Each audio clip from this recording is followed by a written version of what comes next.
l'objectiu, potser l'objectiu final és que el visitant gaudeixi. Sí.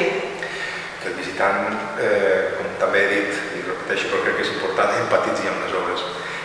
Connecti, creï la seva pròpia història al marge o addicionalment a el que nosaltres expositivament ens podem explicar.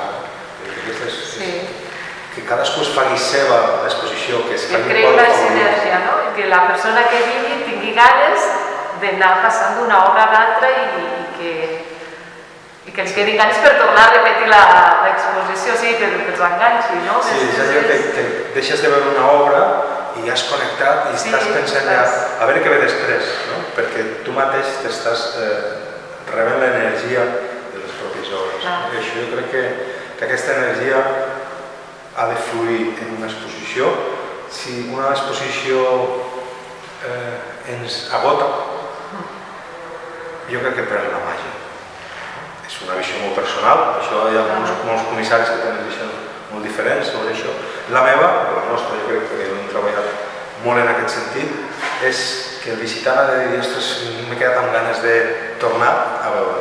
I això, amb aquest tipus d'exposició, una exposició en format més reduït però amb una qualitat pictòrica brutal i jo crec que amb un discurs molt interessant, s'aconsegueix.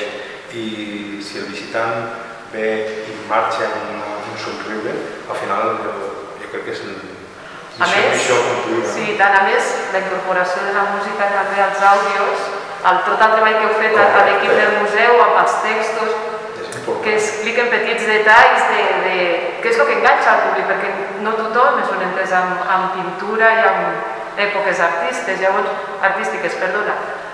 Doncs els àudios, acompanyat amb la música, que és una incorporació. La banda sonora que també s'ha creat l'Albert Bumí de l'Onca, jo crec que també és quelcom superinteressant, perquè al final és un llenguatge, la música és un llenguatge universal, ho ha sigut durant segles, segueix sent avui en dia, i crec que és una incorporació molt interessant també a nivell expositiu. Poder escoltar la guia, poder comprar un catàleg i llegir-lo mentre veus l'exposició, o poder escoltar una música que t'està ajudant també a aquesta connexió entre el visitant i l'obra.